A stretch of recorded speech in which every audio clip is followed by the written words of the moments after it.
지옥이라고 하는 것이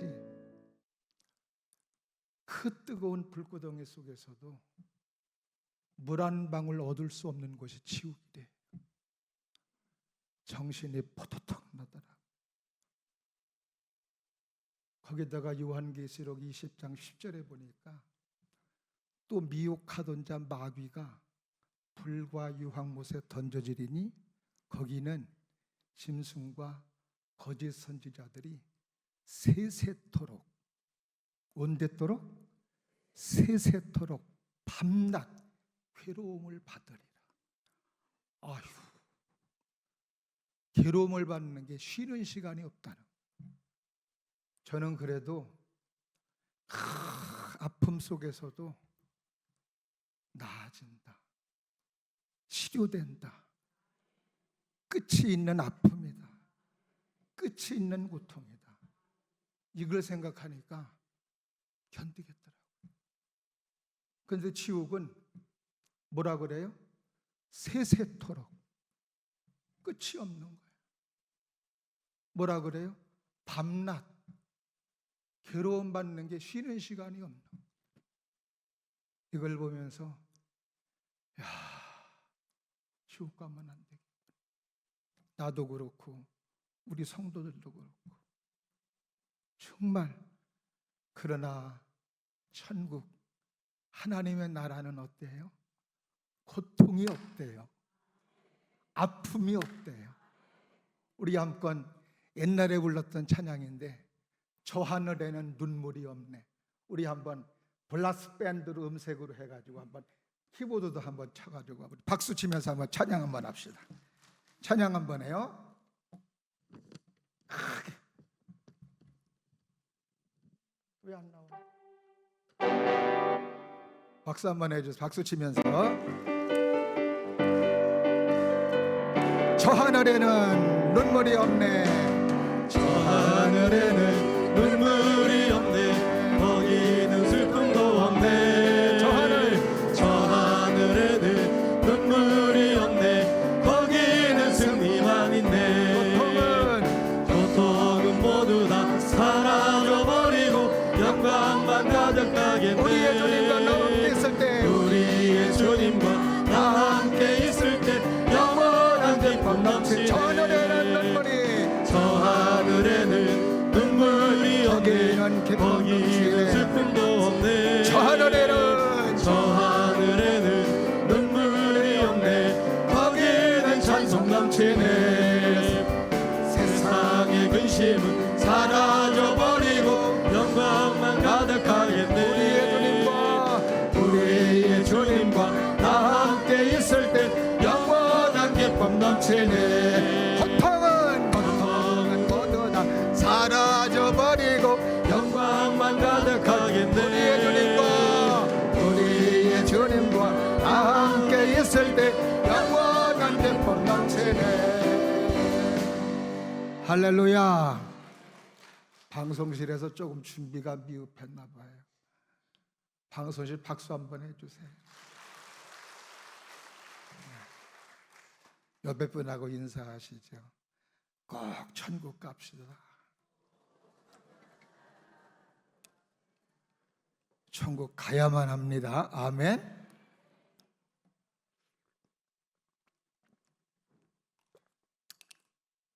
한번 따라 하실까요? 은혜 받는 자의 삶.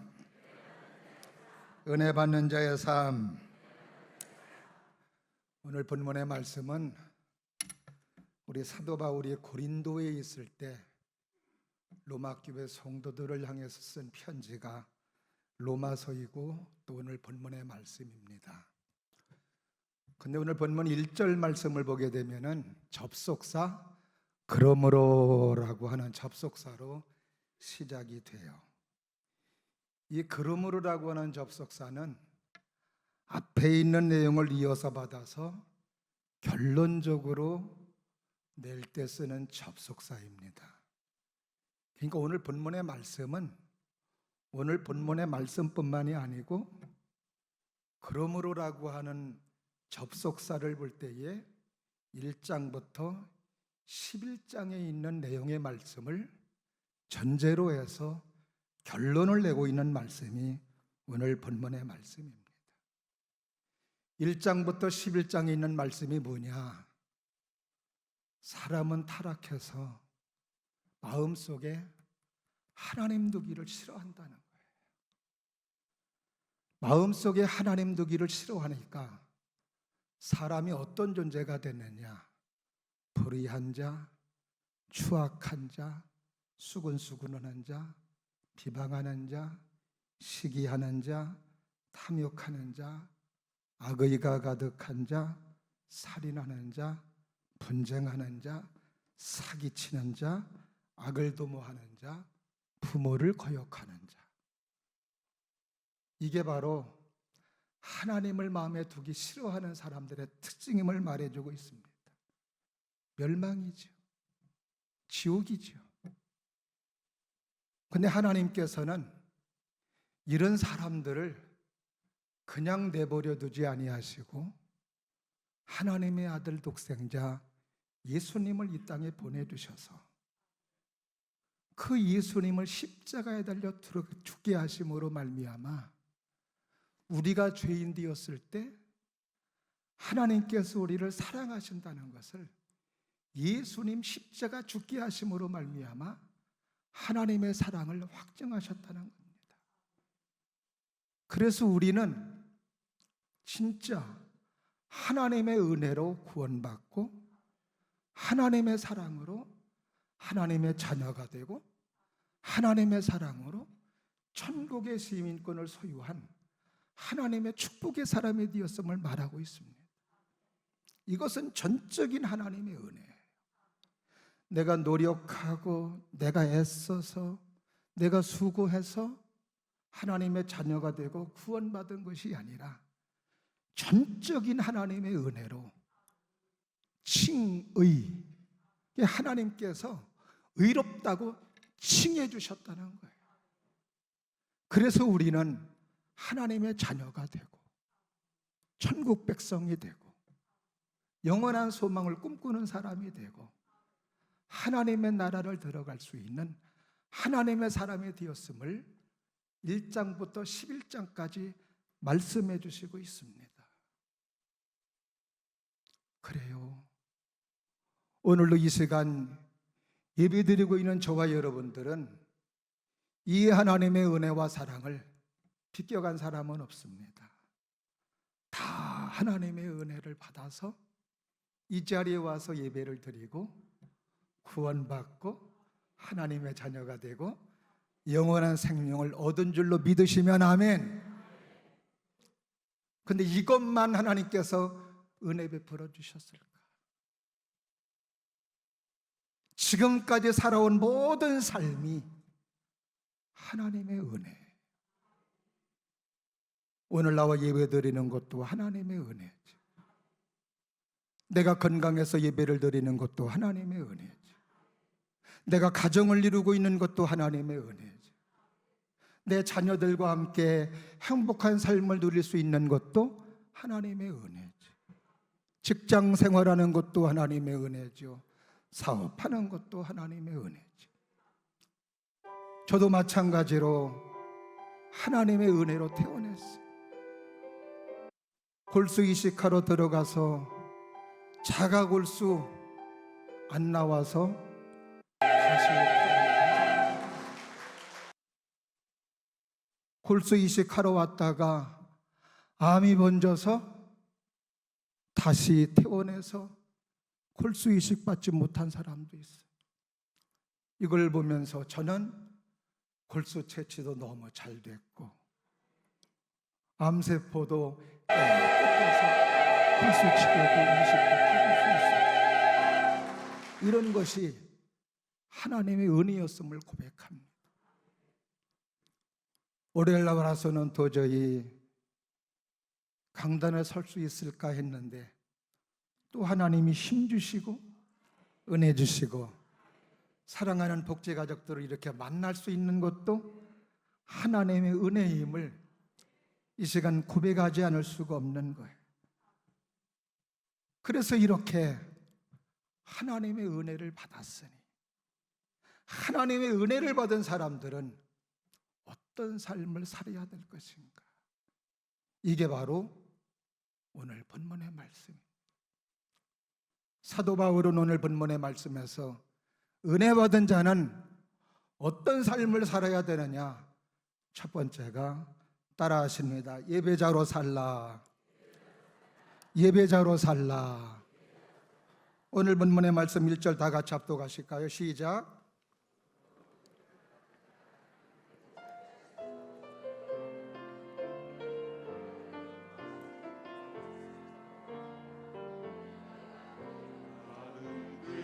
아멘.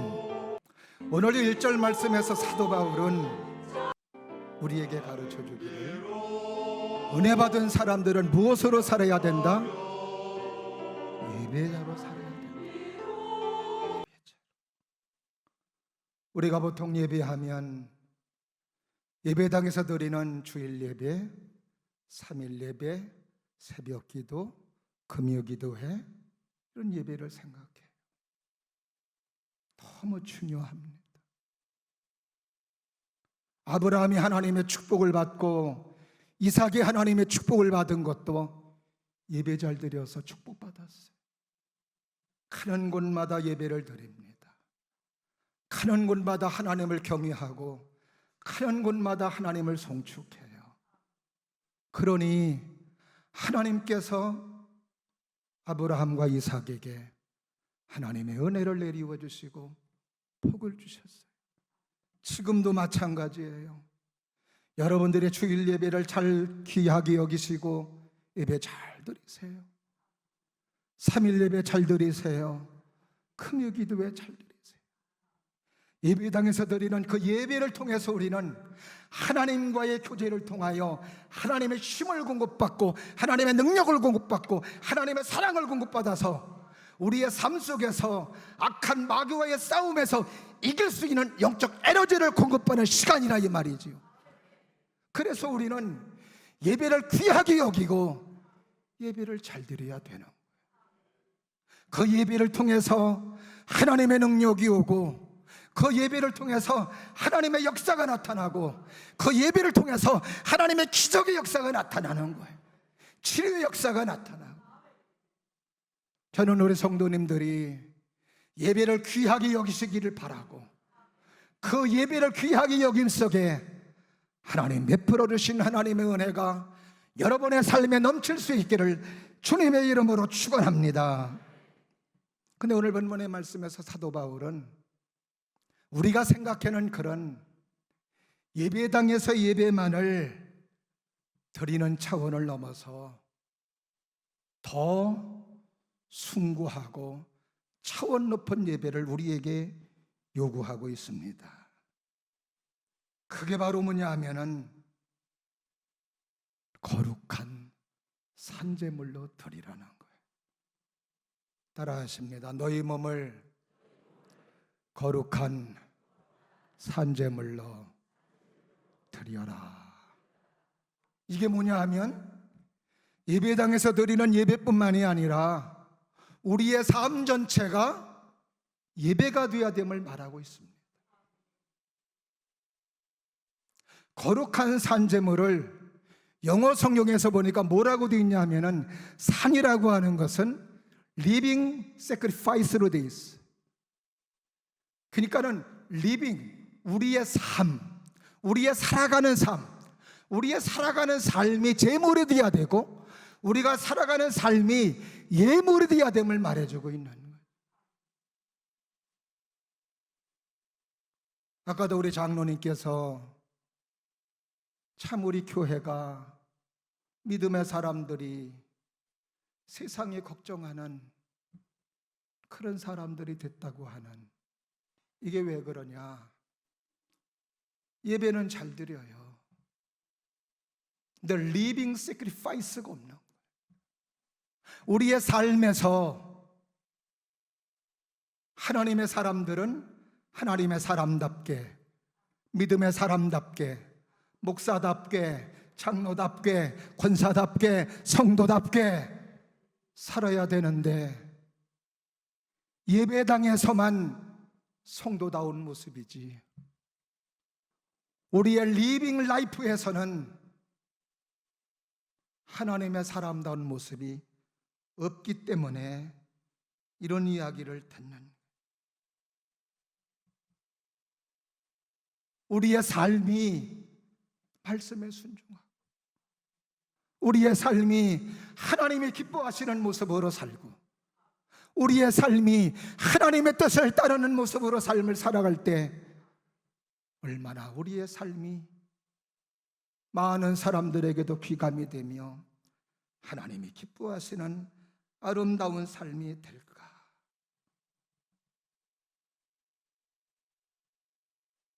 하나님의 사람임에도 불구하고 얄팍한 내육이기 때문에 세상 사람과 똑같이 욕심부리고 양보함이 없고 용서가 없고, 이거는 저도 마찬가지. 오늘 사도 바울은 그러지 말라는 거예요. 하나님의 은혜를 받았으면, 하나님의 사랑을 받았으면 성도답게, 은혜 받은 사람답게 좀 세상 사람들하고는 다른 가치관을 가지고 다른 삶의 목표를 두고 삶을 살아야 되는데, 이제는 하나님의 은혜를 받았으니, 주님의 사랑을 받았으니, 하나님의 자녀로 칭함받았으니 이제는 그러지 말고 삶에서 믿음의 사람다운 모습으로, 하나님의 사람다운 모습으로, 말씀을 따르는 사람으로, 내가 좀 손해가 보고 어려움이 온다 할지라도 하나님의 말씀에 순종하는 모습으로, 하나님의 기뻐하시는 모습으로, 마치 다니엘이 사자굴 속에 들어가는 어려움이 있는 것을 알면서도 여전히 전에 하던 대로 성도답게, 하나님의 사람답게, 믿음의 사람답게, 은혜 받은 사람답게 살았던 것처럼 그런 삶을 살아야 됨을 오늘 사도 바울은 우리에게 요구하고 하나님께서 우리에게 말씀하시고 있습니다. 이 시간도 하나님의 은혜로 살고 있다고 믿으시면 아멘. 그렇다면 예배자로 잘 사실 수 있기를 주님의 이름으로 축원합니다. 그 다음에 두 번째로, 은혜 받은 자의 삶은 어떤 삶이냐? 따라 하십니다. 하나님의 뜻을 분별하며 살라. 다시 한번, 하나님의 뜻을 분별하며 살라. 2절 말씀만 한번 다 같이 보실까요? 시작. 너희는 이 세대를 본받지 말고 오직 마음을 새롭게 함으로 변화를 받아.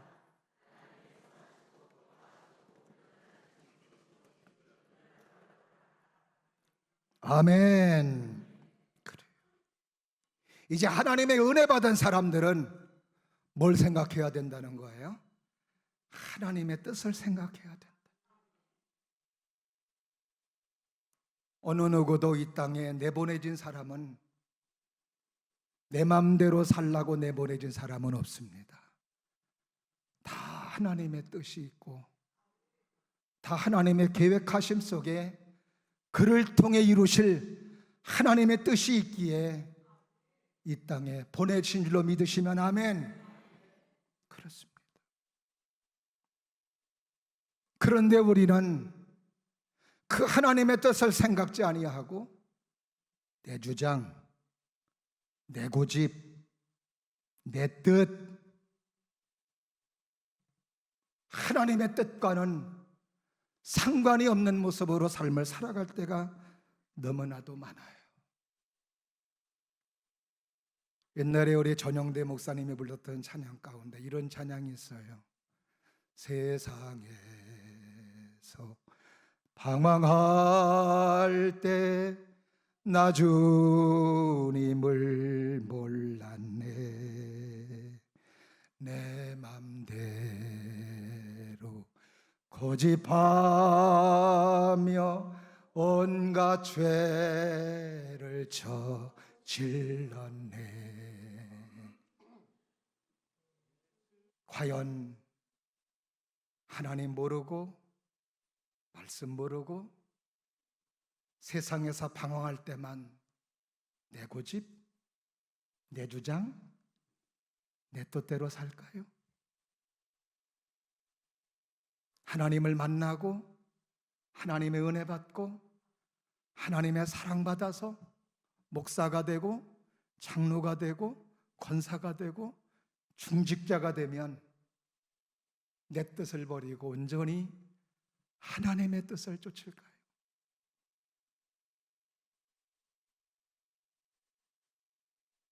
저를 보더라도 내 뜻, 내 고집으로 한 게 너무 많더라고요. 어떻게 보면 지금 내가 당하는 고난 가운데 한 부분이 내 뜻과 내 고집을 꺾기 위한 하나님의 프로그램인지도 모르겠어요. 내 주장을 꺾어야 되는데, 내 고집을 꺾어야 되는데, 신앙생활하면서 시험 들었다, 내 고집 강한 거 아니에요? 충성하다가 기분 나쁘 못하겠다, 내 고집 때문에 그런 사단 난 거 아닙니까? 우리는 여전히 믿음의 사람이 돼도, 말씀의 사람이 되고 은혜의 사람이 돼도 내 고집, 내 주장, 내 뜻이 내 몸에서 떠나지를 않더라고요.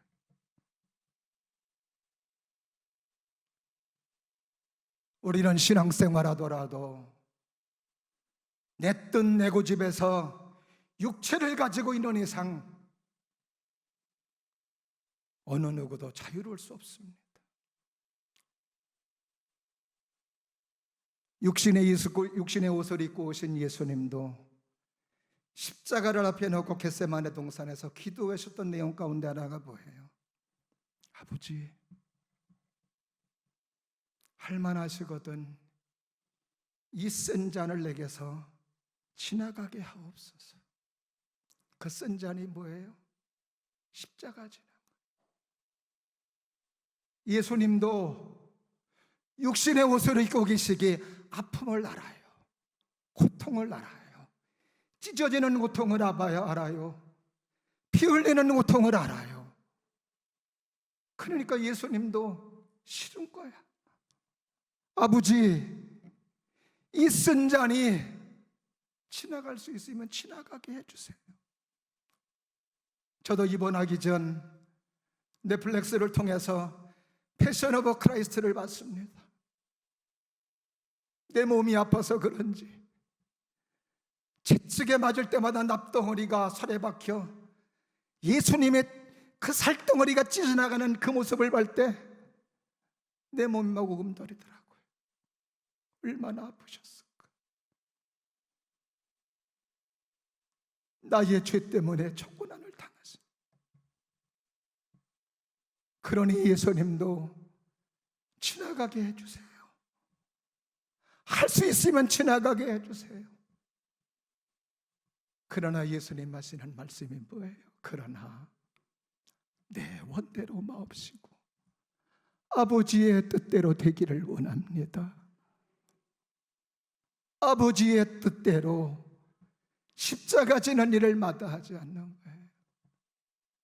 그리고 예수님은 십자가에서 다 이루시고 하시는 말씀이 내가 다 이루었다. 그렇습니다. 이 세상에서 삶을 살아가는 인간 어느 누구도 이런 육체의 소용, 내 뜻, 내 주장, 이것을 여기에서 자유로울 수 없음을 말해주고 있어요. 사랑하시는 저와 여러분들이 오늘도 은혜를 받은 사람으로 하나님의 뜻을 분별하며 살아야 되는데, 내가 손해를 보더라도 내가 은혜를 받았으니, 내가 주님의 사랑을 받았으니 은혜 받은 자로서 하나님의 뜻을 날마다 분별하며 하나님의 뜻을 이루며 살아야 되는데 이게 돼야 말이죠. 그렇게 살고 싶으시면 아멘. 살고 싶어. 근데 안 되는 게 문제지. 근데 오늘 본문의 말씀해 보니까 하나님의 뜻을 분별할 수 있는 비결이 나오는 거예요.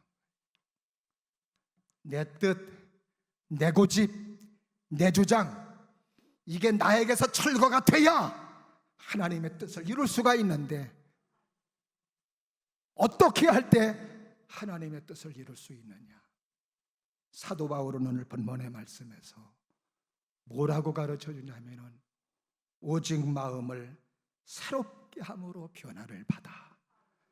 따라하십니다. 오직 마음을 새롭게 함으로 변화를 받아. 그래요. 우리의 마음이 새로워지면 된대요. 우리의 마음이 새로워지면 된대요. 우리의 마음이 새로워지면 하나님의 뜻을 이룰 수 있다는 거죠. 그러면은 우리의 힘으로 우리의 마음을 새롭게 할 수 있느냐? 없어요. 우리의 마음을 새롭게 할 수 있는 비결, 성령 받아야 돼요. 성령이 내게 오시면 내 굳은 마음, 내 뜻, 내 주장, 내 고집을 성령이 밀어내버린다 이 말이지. 그리고 내 마음에 은혜로운 마음, 사랑의 마음, 축복의 마음, 이런 좋은 마음들을 허락해 주셔서 하나님의 뜻을 분별할 수 있도록 살아갈 수 있게 해주심을 말씀해 주십니다. 이것은 예수님 오시기 전 에스겔서 36장 26절에 에스겔 선지자를 통해서 우리에게 말씀해 주셨어요. 한번 다 같이 합독해 보십니다. 시작. 또 새 영을 너희 속에 두고 새 마음을 너희에게 주되 너희 육신에서 굳은 마음을 제거하고 부드러운 마음을 줄 것이며. 할렐루야. 그래요. 우리의 마음이 새로워지는 건 내 힘으로 안 돼요. 성령이 나에게 오셔서 굳은 마음을 제거해 주셔야, 그리고 어떤 마음? 부드러운 마음, 이 마음을 허락해 주실 때 우리는 하나님의 뜻을 온전하게 분별할 수 있으며 하나님의 뜻을 따를 수 있는 하나님의 사람이 될 수 있음을 말해주고 있습니다. 부부지간에도 굳은 마음이 있는데 무슨 화목이 이루어지겠어요? 당신 때문에 우리 가정이 이 모양이야, 당신 때문에 이 모양이야, 이렇게 이야기하는 부부 속에 무슨 거기에 화목한 가정이 될 수 있겠습니까? 그러나 그렇게 남탓만 했던 그 마음 속에 하나님의 성령이 들어가면 남편 때문이 아니라 나 때문에 그렇군. 그러면서 자기 자신을 돌아보며 굳은 마음을 제하여 버리고 그 마음에 좋은 마음, 선한 마음, 착한 마음, 은혜의 마음, 축복의 마음이 오므로 부부지간에 화목이 이루어지고 자녀들과도 화목이 이루어지고 아름다운 가정, 화목한 가정, 축복의 가정이 되는 줄로 믿습니다. 교회도 마찬가지예요. 굳은 마음의 성도들이 있는 교회, 평안한 교회가 되겠어요. 그러나 그 마음속에 성령이 임하면 굳은 마음이 제하여지고 은혜로운 마음, 사랑의 마음, 축복의 마음, 너그러운 마음, 선한 마음, 성도 간에 화목이 이루어지고 화해가 이루어지고 만남은 기쁘고 즐겁고. 할렐루야. 우리의 마음의 변화를 받아야, 사랑하시는 여러분들의 성령으로 마음의 변화가 일어나기를 주의 이름으로 축원합니다. 여러분의 마음은 따라하십니다. 부들부들 야들야들 흐물흐물. 아따, 그래서는 안 되겠는데 다시 한번 부들부들 야들야들 흐물흐물. 그래요. 여러분의 마음이 부들부들해야 돼. 야들야들해야 돼. 소프트 마인드, 부드러운 마음. 그 마음에 사람이 붙는 거예요. 그 마음에 은혜가 임하는 거예요. 그 마음에 사랑이 임하는 거예요. 그 마음에 축복이 임하는 거예요. 성령이 오시면 그 마음이 지배함으로 성령의 열매를 맺어 나가는데 제한받지 않는다, 이 말이. 갈라디아서 5장 22절 23절에 보면은 오직 성령의 열매는 사랑과 희락, 화평과 오래 참음과 자비와 양선, 온유와 절제이라고 그랬어요. 근데 중요한 말씀은 뭐예요? 온유와 절제는 이 같은 것을 다 같이 금지할 법이 없느니라. 금지할 법이 없는. 사랑하는 일에 금지할 법이 없어요. 충성하는 일에 금지할 법이 없어요. 양선 베푸는 일에 금지할 법이 없어요. 성령이 충만하면. 성령이 충만하지 못하니까 사랑하다가도 에이 섭섭하네, 금지당해요. 은혜에 감사해서 충성하다가도 뭔가 섭섭한 것 때문에 충성을 멈춥니다. 그러나 성령이 충만하면 금지당하지 않아요. 그러니까 사도 바울이 하나님의 은혜를 받고 사랑받은 사람으로 그 복음을 전하는데 얼마나 많은 고난과 얼마나 많은 어려움이 있습니까? 두들겨 맞고 40에 간만 말을 3번 맞고, 이건 초죽음이에요. 그런데도 바울은 에이 못해겠네, 이게 아니에요. 금지할 법이 없어요. 그래도 복음 전하러 가자. 그래도 예수 전하러 가자. 왜 그래요? 성령으로 마음이 새로워지니까. 할렐루야. 사랑하는 복지가족 여러분, 담임 목사가 아파서 미안해요. 말씀도 제대로 전해드리지 못하고 기도해드리지 못해서 얼마나 죄송한지 모릅니다.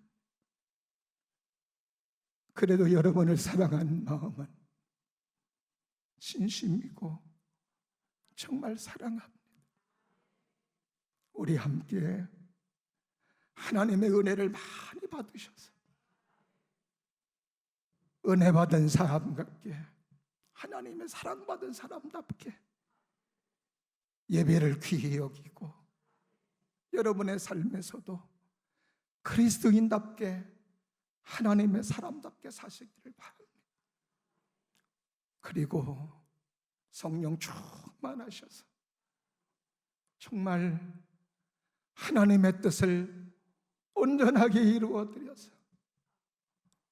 마지막 때 주님 부르시는 그날, 내가 선한 싸움을 싸우고 내가 달려갈 길을 마치고 내가 믿음을 지켰습니다.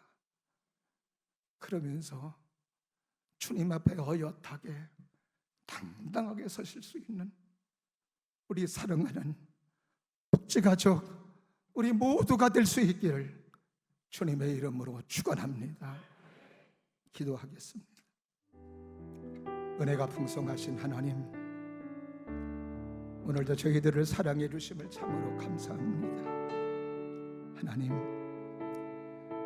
하나님의 은혜를 망각하며 하나님의 사랑을 저버렸던 우리를 용서해 주시고 이제는 하나님의 은혜 받은 사람으로, 하나님의 사랑받은 사람으로 오늘 주님 주시는 말씀을 기억하며 예배 성공자가 되게 도와주시고 우리의 삶에서도 예배 성공자가 되게 하여 주옵소서.